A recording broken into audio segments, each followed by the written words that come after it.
Welcome, everybody, to Come Back to Love Radio with Dream Vision 7. And I am so excited to be here with a very special guest, zooming in from one of my favorite places in the world, Costa Rica.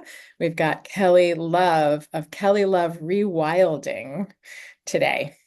Thank you so much for Thank you. you're welcome. Thanks for connecting with me during my month-long time and trip to Costa Rica last year. And thank you for being open to being a guest on the radio show where we talk about all things related to heart, relationship, intimacy, connection, being in love with yourself, opening up to love with others, including the divine, nature, the world, all these such important things that are needed right now in the world, especially, but of course, always.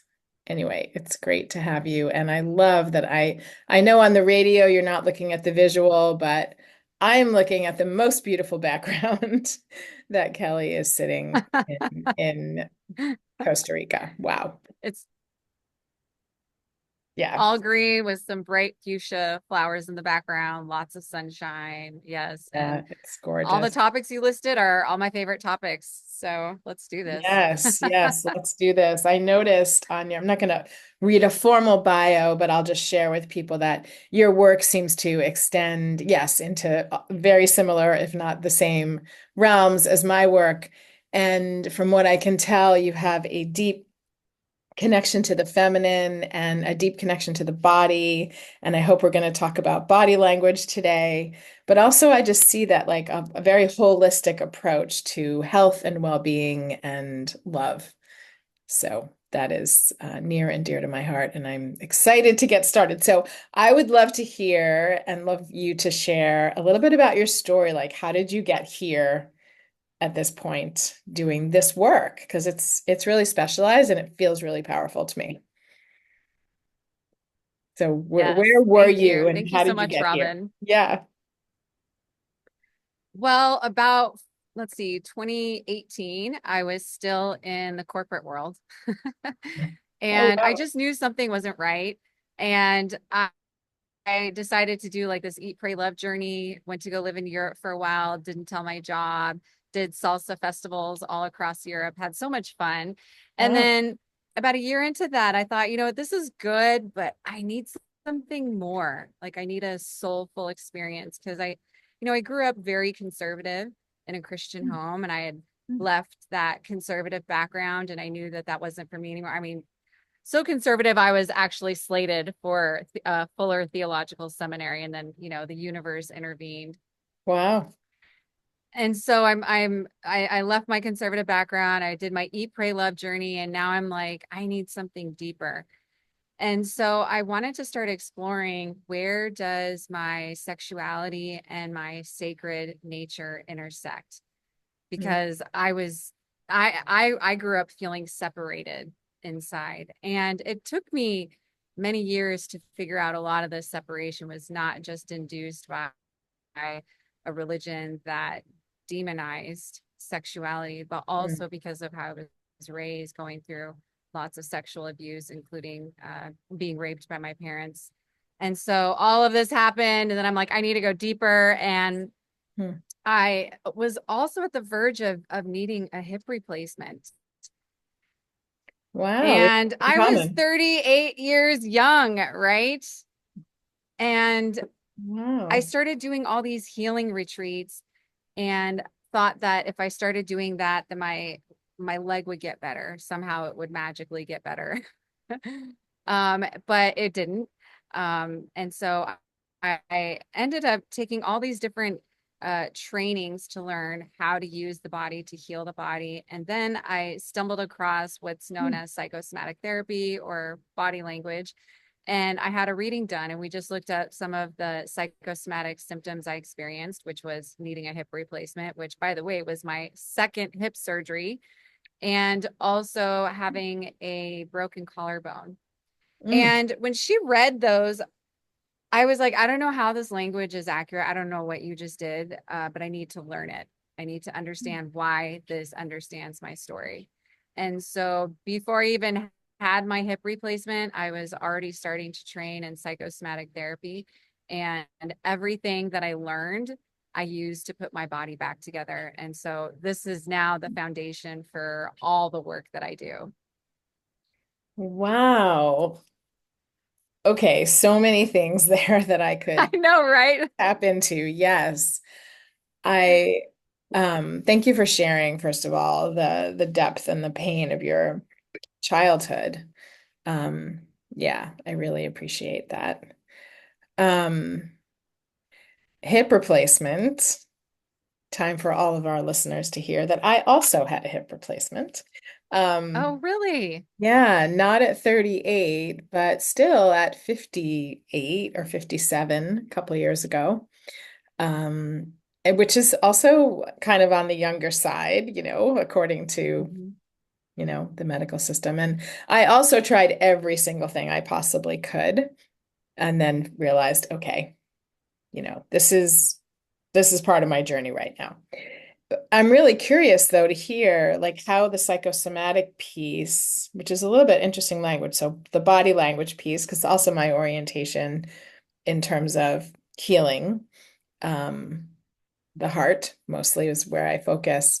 And I'm curious, what did you learn about yourself that you think is also applicable to other people when they're, because we know there's no separation of body, right, and mind and emotion, spirit, and all of that. So, what was it that you learned about yourself related to this particular injury, um, Yeah, with the lens a that you're lot. looking through? Yeah, I bet. Yeah.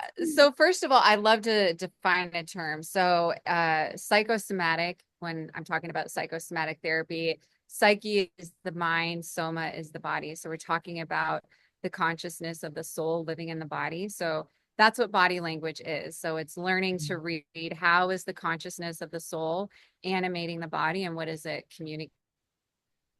And so this language is actually, first of all, universal language.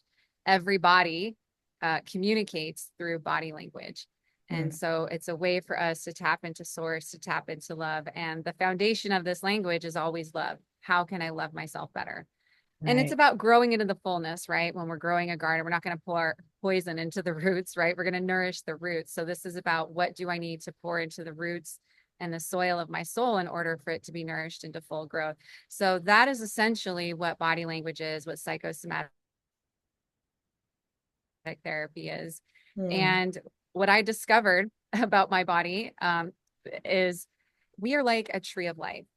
And how our body is shaped has everything to do with what we have lived through. And so just like the tree, when you look at the roots and the trunk, that's the oldest part of the tree. And that's what's connected to the ground. That's what's going to tell us how healthy that tree is. The bulk of my work is looking at the roots. mm, What were they that shaped us to be who we are? And in the body, that's connected to the feet all the way up to the hips. So basically, the mm, legs are considered our root. And so I began to start analyzing my body, mm, looking at all the different shapes it was in. What did the muscle tissues feel on the left side versus the right side? Why do I have a posture like this? Why do I have a mannerism like this? Like it's a very deep language. And when I did the first read on my body, I wept because it was the first time in my life that I felt like my stories, my feelings were validated. And so as I was going through the left leg of my body, I realized that the instability started in my ankle. I had started popping my ankle out of place at a younger age. I used to play sports. I always chalked it up to playing sports. But how the body functions is if the muscles aren't strong and holding that joint in place, that's what compromises the integrity of that joint and muscle. And so 0 and 3. And what I ended up discovering as I went through my healing journey was the initial rape experiences that I had were from the ages of being a toddler up. So this was the first clue from my body that my foundation, my root system, where I came from, my origin, there was disease in there. And because I didn't, to my mother, to my father, to God, I didn't have the stability to spring forward into life. And that's what the ankles are about. It's that first joint of articulation. We feel the earth below us, and then we spring forward into life. Well, I Mhm. didn't have that confidence, obviously, being raised with that type of psychopathic abuse. And then Mhm. I got in touch with how all of the muscles on my left leg were somewhat dissociated. Like they just weren't engaged. They were so dissociated that my left hip stuck out further, and it appeared that my left leg was longer. But that was just because of years of my leg muscles being dissociated. It began to just like float out of place and do its own thing. So here I am with a compromised ankle, leg muscles not being associated, walking improperly.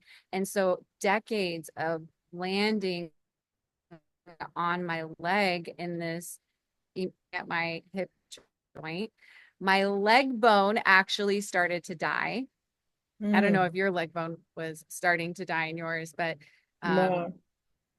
the impact that I received as a child was so great that the doctor said that it had actually caused the leg bone to start dying. So they had to chop off part of the leg bone, put new one on, put a new hip socket, all of that. My gosh. And then I discovered that bone issues are soul issues. Mm. Like this Yep. is generational Mm. wisdom, trauma coming through, being like, girl, let's look at this. We got some stuff to transmute. So that's the short version, but it's looking at all the ways in which the body was shaped. And those are the emotional responses. And behind those emotional responses are the stories that we get to heal. So, wow. I'm just, wow. Two things were coming out of my mouth at exactly the same time. The first is wow, and the second is how. And in part, I'm a wow because I had such a similar, I have such a similar story. And I'll say to our listeners, like, we don't really know each other. We just met about a month ago. We definitely recognized each other. Like, I recognized your energy. So it's not that I don't feel soul sister with you. I do. And I don't know your story. And so listening to your story, I'm really blown away. Not, and also not surprised because this is what the universe does. The universe brings us the gifts and the connections that we're supposed to have for a specific purpose in our lives. And I'll say for me, I didn't grow up with that kind of abuse. I did grow up with a very unstable um, foundation because my mother was sick very early in her life and very early in my life. I mean, she was kind of mentally not well all along. So I had that experience from the womb. And when I was 6 years old, she actually had breast cancer and was on her way out and took about 4 years to depart. And so it wasn't like there wasn't so much of an intentional abuse, and there was a lot of energy of abuse and neglect, just given the circumstances, given the mental health of the people that were involved. And so when I think about and did look at this a bit, but not in such detail in the way that you have, um, what happened to my body from feet up to my hip, same side, left side, feminine side, not a surprise for me anyway. And I also had a kind of articulation that wasn't sort of out to the left, but was like either forward or back in my like pelvic area and my hips that also did a similar thing where that leg was longer and the impact, the whole kind of story is just very similar.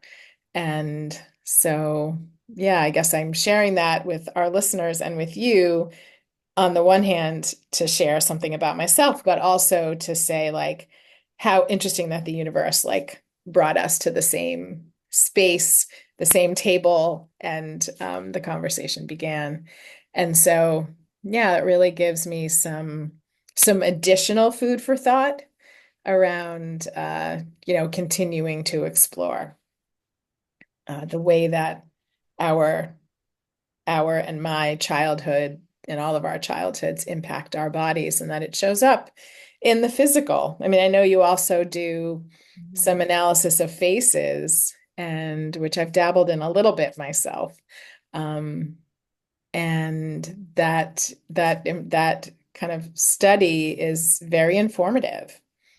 And I love, actually, you gave an example on your website of somebody who was moving in with somebody, a new partner, I think, and you had given some information, maybe a little bit of warning, but they went ahead and 2 weeks later the whole thing fell apart. And I have a lot of clients and participants in my retreats and workshops and classes that are looking for a relationship. And what a piece to drop in for information ahead of time, or at least things to be aware of and maybe look out for. So I'd love to hear something about that um, before we take our first break. So, yeah, do you want to share something Yes. about that piece? Yes, face reading. If there's anything you want to learn in body language, like if you don't want to learn the full body, learn the face because the face, we look at faces every day. So we might as well understand who we're looking at and what they're really saying to us. So on our face, we have all of the chakras, all the body parts, the masculine feminine energy, the major energy zones of mental, emotional, and physical. We can tell so much about their character, their personality, their behavior patterns. So you were alluding to this story on my website where a friend was telling me that he was going to move a roommate in. And I said, look, this guy has big nostrils and big lips, like flared nostrils and like a big mouth. He's going to be loose lipped. He's going to be loose with his money, irresponsible. I would probably drop a contract and put down some house rules and get a deposit. And he's like, no, no, no, it's going to be fine. It's going to be fine. I'm like, all right. 2 weeks later, everything I said that he was prone to, he ended up doing. Things blew up. He moved out. He didn't pay him. They don't talk anymore. Mm. How much can we save, like how much heartache can we save ourselves from just by looking at the energy of what has shaped someone's face and be like, no, that really is their personality. They really do have a big forehead. They really are kind of mental. Or that jaw is so wide and their chin juts out. They're going to be a go-getter. They're going to do. They may be a little bit insensitive because they're just going to push past their physical limits, their emotional limits, which means they're probably going to be insensitive towards me too. So just even looking at those little clues on the face, we can save ourselves. And I'm actually doing a case study on myself right now. I'm going to be Mm. publishing this and I'm doing it as like a way to work with the inner child. And I'm doing several pictures over several periods of my life just to see who I was, like what was I really experiencing. And I had Mm. this moment the other day when I was looking at a baby photo. And I tell you what, I wept because I've looked at my face for a while and I've seen that the emotional zone is the smallest zone on my face. And I've Mm. done so much work to like open my emotions, open my heart, trust them, right? And then I looked at my baby photo and the emotional zone was still the smallest. In fact, it looked even Mm. smaller. Wow. And my eyes were more like this, like the eyebrows were really coming down. And Mm. I had like some indentations right here. And On the I thought, temples. oh my gosh. Yeah, right at the temples. And thank you. Some of this is not visual Right, for the listeners. right. So I was all of that. Oh, and then I had wide set eyes. So wide set eyes are the eyes being more than one eye length apart. So all of these have meanings, right? The wide set Mm. eyes is there's feeling some internal separation with the heart. Can't bring the perspective of the heart together. Maybe it feels a little bit safe to bring in the perspective of the heart. I mean, imagine a baby being raped. You can't trust those feelings, right? If you were to trust those feelings, you're going to go into annihilation because you can't save yourself from that situation. So Right. the body begins to respond by creating an internal separation. So I could see that in the eyes. Hmm. And with the eyebrows, they were coming down. They were really straight and kind of like making a shelter around my eyes. Mm. So, you know, take that energy, you can feel or you make that face shape, you can feel the emotion that it takes to make that. And that's just a lot of fear, a lot of confusion. Like, why is this happening to me? And then obviously the shrunken emotional zone, not feeling safe to be open. And so, this is a way for us to go back and look at our inner child and validate them. I had a good hour crying with my uh baby version of Baby myself, photo. telling her Hmm. the things that I would have done for her, how I loved her, how I cherished her. And that's one of the ways that we can actively reprogram the subconscious. This Hmm. language is so we can find Yes. wholeness, not just to know things, but to find wholeness. Yes. Yes. Yes. So on the other side of that work, have you noticed a difference in your face? I mean, Oh yeah. your eyebrows do So not at all go down to cage, or frame your face now. But I wonder, yeah, what have you noticed? yeah, the biggest thing that's changed. So as a child, I had a very wide jaw, Hmm. and it started to narrow Yeah. as I got older. And then when I looked at a photo like in my early 20s, I actually had more of an oval face, like an oval chin. I still have an oval forehead, you can see that. But my chin has become a little bit more narrow. And Yeah. what I noticed was that once I started doing the healing process and listening to my inner sensitivity, the inner sensitivity came out. So all this extra weight that I'd been carrying around my chin, trying to protect my inner sensitivity, fell Mhm. off Wow. to reveal the real sensitivity inside of me. And so I learned to work with that sensitivity as a strength instead of being knocked over or having to build protection around it. Wow. That is so beautiful because actually, when I look at you and I know that we have radio listeners that aren't seeing you, your jaw line is very narrow. So to think about it being, or imagine it being wide and, more um, pronounced is, yeah, kind of shocking because that's so different than what your face looks like It now. is so different. Yeah. Wow. And what that says, so I want to tie this in psychosomatically too. Hmm. So on the face, the jaw is connected to the root chakra, some of the sacral chakra too, because the lips are the sacral chakra. So it's, this is your root, this is your sacral center. So for me, what it's saying is I wasn't exercising this area. I wasn't exercising my mouth. We Hmm. first of all, this jaw becomes strong through breastfeeding. Okay. I wasn't Hmm. breastfed. So there's going to be some uh, diminishing there.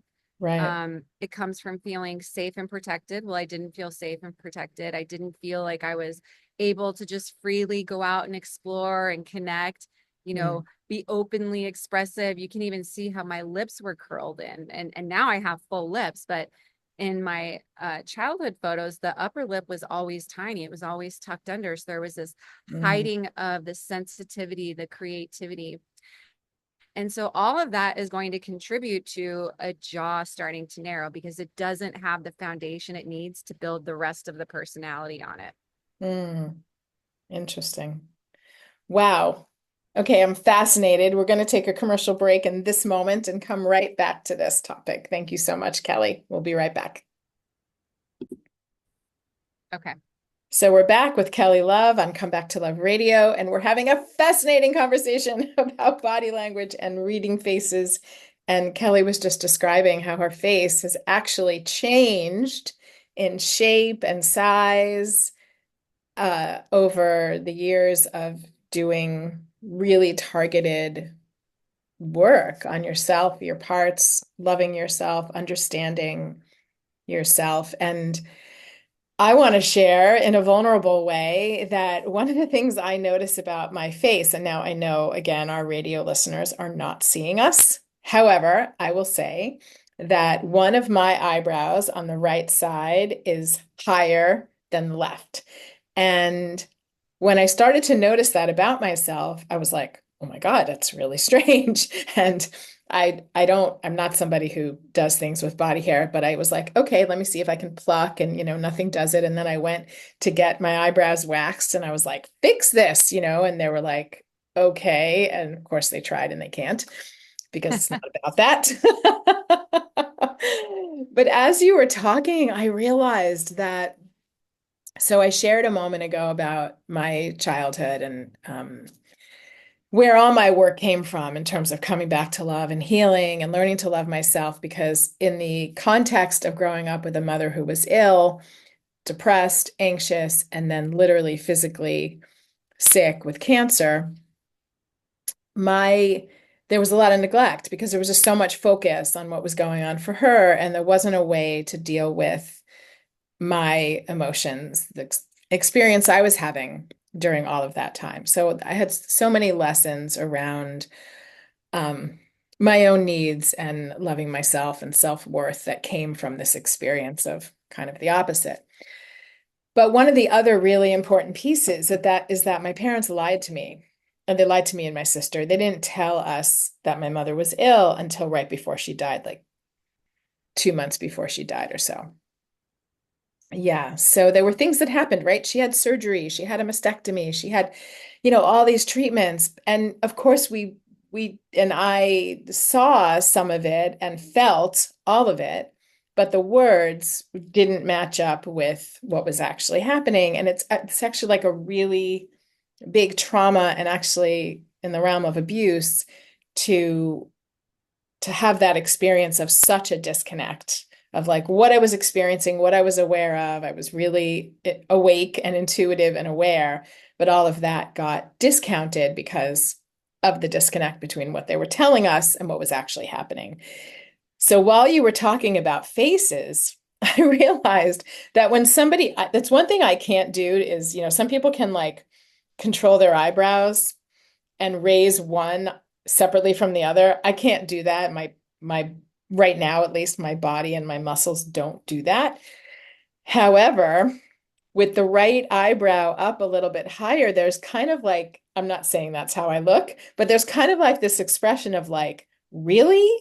Like, are you telling me the truth? When somebody puts one eyebrow up, that's kind of the message, is like, um, they're questioning, right? Or they're having some skepticism.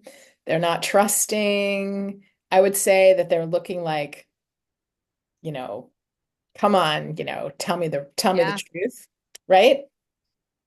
So that's so fascinating. Like I just got that insight that my face has been holding that energy and that expression of like, really? That's not true, which was what I was feeling all those years. And so that gives me just a wonderful piece to do some more work, do another layer of work with around Mm. that part that was lied to and still has, feelings and trauma around being lied to for so many years. And then I wonder what'll happen. Like maybe that eyebrow will just drop right down. I love that you're already understanding like how easy body language is, like how to Yeah, read energy flow. If it's coming up for a reason. If it's coming down, it means something. If you'd like, I can go like a couple more layers deeper with your eyebrows since you brought it up. sure. Go for it. So your right one does come up more. So part of what that is if the left is coming down, it means there's an internal weighing down of emotions, but it's also like you said, there's like this internal skeptic, like, are you kidding me? Is that really what you mean? Right. Also, the other thing is with or without the eyebrow raised, they're both kind of high set eyebrows. Mm. Hmm. Like they Mm. go up kind of far. And Yes. so what this means is Yes. shock, La shock. Yes.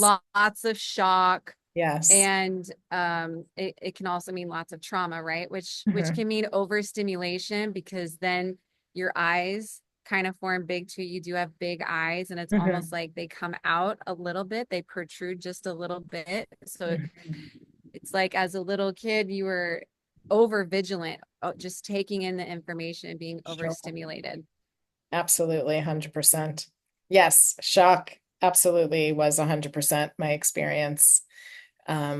And beyond that, because those of you that know me that are listening know that I've had other losses in my life, and that was the first big one, but there were a couple of other ones. And so shock kind of continued in my life for many years, actually. And so that makes perfect sense. And yeah, as you were saying it, I was like, oh yeah, shock. Yes. And kind of a wide-eyed, like hypervigilance around, what's happening here because it wasn't safe to be in an environment like that. Yeah, and you had to take in the details to look out for Hmm. yourself instead of Right. just trusting. Exactly. Exactly. Exactly. Okay.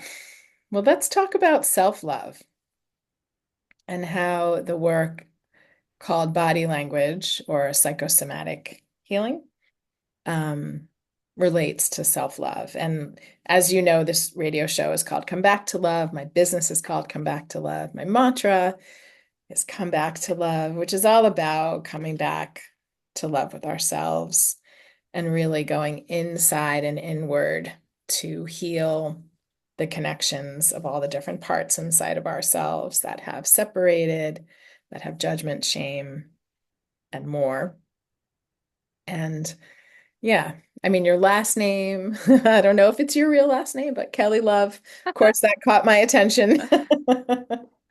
And yeah, Yes. curious to hear, And to step into that and realm. my flagship course is also called Soul Much Love, SOUL. Yes, And love that. this course was actually developed because I discovered that body language is the language of love and it is the communication from the soul. So I'm discovering how my soul is so much love. Mm, And so what body language is doing is it's this uh, live, interactive, two-way biocommunication system. So my soul, what is embodiment? First of all, let's talk about what embodiment is, because yes. people want to be like, oh, I'm taking an embodiment course. I'm gonna go move my body a little bit. When we get to the etymology of embodiment, it is the spirit taking form. So it's not just moving the body, it is why did the spirit come into this form and what am I here to embody? And so body language is teaching you how to learn what your soul came here to embody. And so how the soul animates you, how you communicate something. So if you see a tree that's withered, right? Their branches aren't very strong, their leaves are hanging down. We begin to assess the soil and ask ourselves, is there poison going in? Um, Mm, is it not getting enough nutrients? Does it need more sunlight? Is it getting too much water? Is there a pest around here? Right? We mm, start looking at the roots in the soil and the environment to understand why that tree is shaped that way. And this is what body language is. It's all about getting to the root causes. Why are you in the shape that you're in? And how do we reshape you back into alignment? So mm. for those of you who have been raised with a lot of shame and guilt, I think that's a lot of us in this world. We have some version of competition. And so in that competition, there's going to be some shame and guilt for not winning, right? Right. And so body language removes that. Hmm. Your body, can I cuss on this? You can. Can I cuss? Yes. The body does not give a fuck about anybody else's lived experience except your own. So Mm, this comparison game that we play with other people of, well, at least I didn't go through that, or at least I still have this, or at least it wasn't like this. All mm. this minimizing ourselves, Yeah. it prevents our growth. And body language takes away the comparison, it takes away the minimization, and it shows you the truth of what your soul says it's like live in your human experience and how close you are to reaching up like a tree to your Mm, full destiny and expanding that place of full growth. mm. Beautiful. I love the metaphors and it's not really even metaphor, it's real, but the connection to the earth, to nature, and to how our bodies reflect that. And I love that the people who are listening can't see you, but you did this beautiful gesture of the tree and um and how that reflects our bodies. Yeah, so it's really a way of understanding. Well, it's a way of understanding like how our soul, like you said, has embodied for this lifetime and the choices that the soul made in some way, but also it sounds like along with the adaptations that are made based on whatever happened in our histories that then gets expressed in the physical and that it's possible to change. I mean, this isn't necessarily a conversation about changing our bodies, but at the same time, it's a big topic in our culture, especially here in the US. People are, just so focused on changing their bodies. And you're saying, hey, let's focus on the emotional. Let's like understand why our bodies have this particular shape and form and strength or weakness, or way of moving and ways of not moving. And let's look at that. Let's look at body from that perspective. That's huge, actually. You're not like, oh, let's eat It's some more it's a kale. game changer. Yes. No, when someone tells me I'm fat, I say, let's change this story. I'm afraid and I'm carrying extra weight for protection. I'm building this barrier so that way Yes. people can't get to the soft center. Yes. Let's talk about what it is. I'm bloated right now. I'm not emotionally detoxed. I'm having a hard time digesting my emotions. Therefore, I'm bloated. Beautiful. Give us another example before we take a commercial break. I'm not skinny. I've been running on fight and flight for too long. My Oh, body doesn't know how to rest and digest. love that. Oh my gosh, I want to hear like 10 more. Maybe there's more. Commercial break. We'll be right back. Welcome back to Come Back to Love. And we have our very special guest, Kelly Love, here. And we've been having a fascinating conversation. And I love the last few things that you shared, like just the shift in thinking, the language that people use to judge themselves, and the shift in thinking is, I mean, if you are listening live or listening to the recording, rewind before the commercial, listen to that again and write those down. Honestly, write them down. It's a lot of the work that I do too in neuroplasticity. It's just fabulous and life-changing. So speaking of stories that we tell ourselves, I'd love to spend the last bit of time that we have together talking about your practice, your vision, your view of looking at the stories that have shaped us from a compassionate place so that we are actually moving towards healing. Thank you for Yeah. that. Yeah, you're welcome. Um, to start, I would like to say that I always thought I was going to be that woman that was going to have daddy issues for the rest of her life. Hmm. And that was reflected to me by my friends, family, people that I dated, that I had trust issues, daddy issues. And it always made it seem like it was my fault, like there was something wrong with me. And I remember going through this somatic healing practice. I was doing some inner child work and letting out some rage. And afterwards, I felt something different. And it was in that moment that I knew I was not going to be that woman with daddy issues for the rest of my life. And so I chose to change my name to Kelly Love. That's how I Hmm. got my name, was Kelly Love. In that moment, I said, I don't associate with my biological dad or my adopted dad. What do I desire to resonate with? And I desire to resonate with love. And let me tell you, it works. Every time someone says my name, Kelly Love, they smile. Yes. I mean, imagine being greeted with a smile every single time. And so to engage the story, it's about looking at it for what it is. Mm. Like I was saying earlier, when shifting our mindset from I'm not skinny to I've been running my entire life.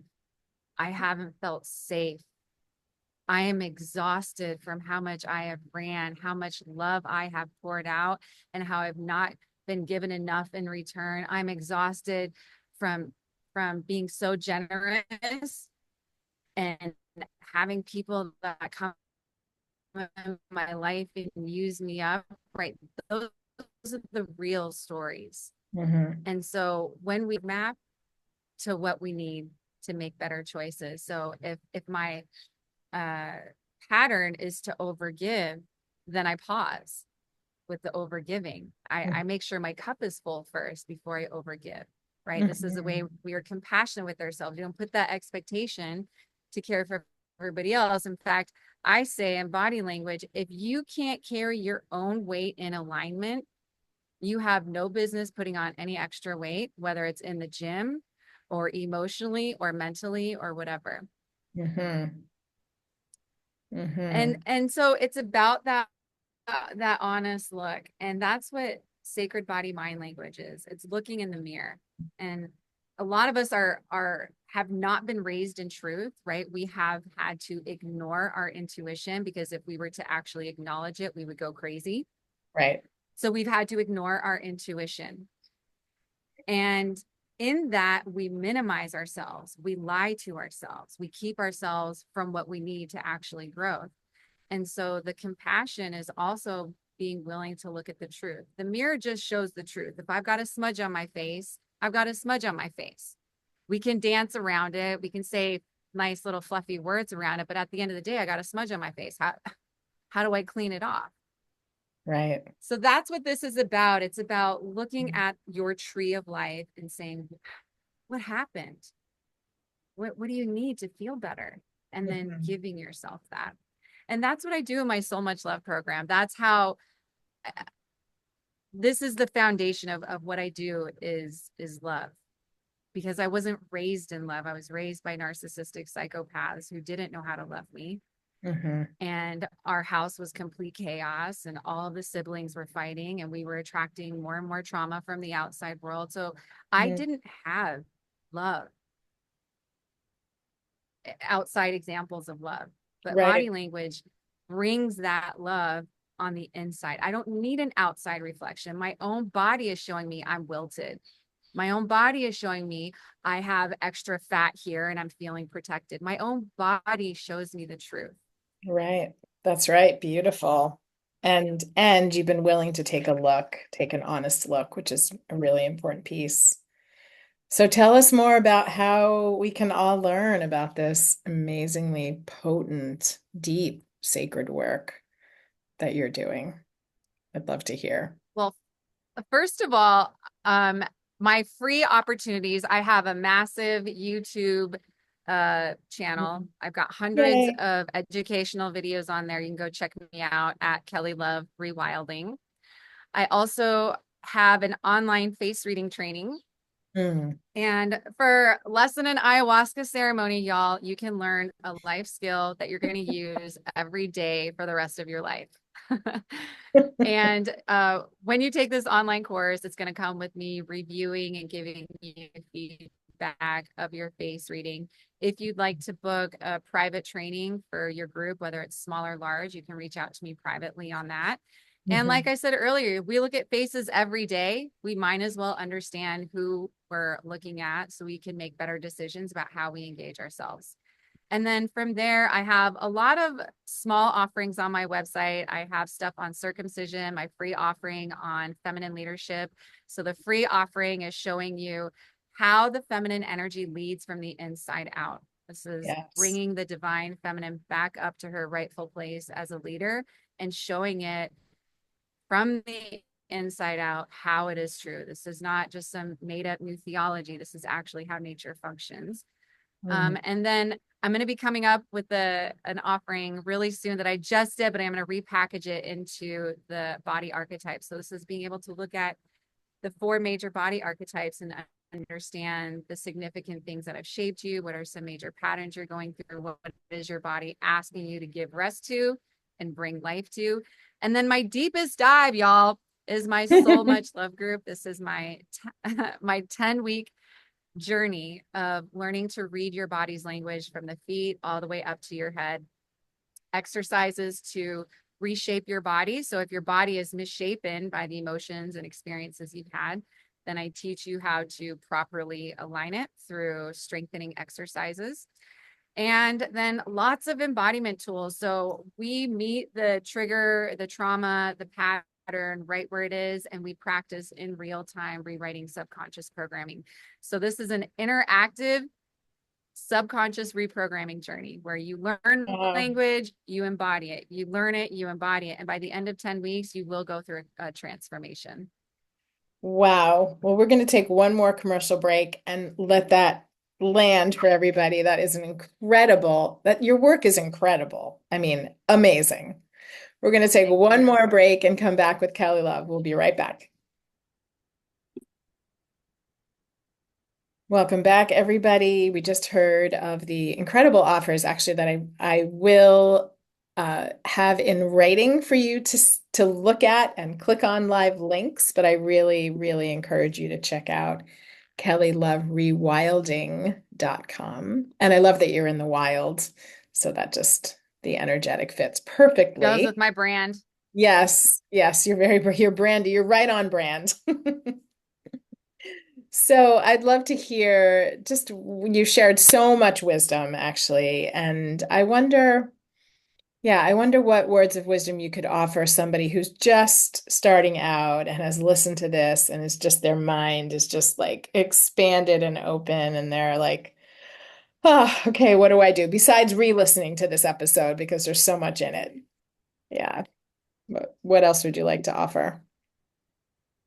I'll share a couple of things I heard when I first started coming back to my body. Great. So when I was first learning how to heal, before I even started uh, any trainings, my body said, get in touch with your body and nature because this is where your power is at. Mm, And being raised in a very conservative Christian background, that is the antithesis of what I was taught. Don't trust your body, don't trust your heart. They're deceitfully wicked, right?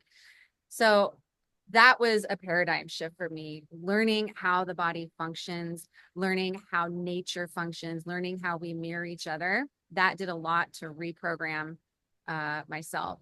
And the other would be feel it to heal it. yes. As much pain that you dissociate yourself from, that is as much joy that you dissociate yourself from. And Mm, if you are scared to feel that pain, if you are scared to go there, trust me that your body will only take you where you're able to go. And I'll give you one encouraging example. I was living in Tulum and the whole left side of my face was dissociated. And when I say dissociated, it's like everything was just like kind of sagging on the left mm, side. And I asked my soul, I'm like, what's up? And in this moment, I had this visceral flashback of my stepdad molesting me. And even though I couldn't see it, I could feel it all over my body. And my soul said, it is time to go deeper with this sexual trauma and heal it. And I was scared. I mm, was frozen. I was super skinny at the time, 106 pounds, like mm, going a little crazy in my mind, not sleeping well. And I said, okay, soul, I will feel this and I will heal it, but I do not want to see it. I cannot see what happened to me as a child, but if you mm, teach me how to feel it, I will heal it. mm. Yeah. Yeah. And so Wow. your soul loves you, your body loves you, I Hmm. love you. Hmm. And I think what you said was really important that we're only given what we're able to handle, and our minds can tell us, I'm not ready, I'm too scared, it's too much. And when we pause and exhale and just allow and trust that we're only going to be given just a little bit that we're ready for. Or maybe it's a lot, but whatever it is, we're ready for it. That's such an important reminder. So thank you for that. Yeah. Thank you so much for Yeah, sharing your it's one journey. step at it is Mhm, my pleasure. mhm. And and the last thing I'd like to say is remember it's one step at a time. Mhm. We often think of the big picture and we give up because it seems like it's impossible to get there. Yeah, And I'm here to tell you that it is possible to heal from anything. If I can heal being raped as a baby onwards and not have the cognitive memory of it, you are also able to heal. 100%. 100%. I tell people that all the time because I feel the same about my own journey. So thank you for being here, sister.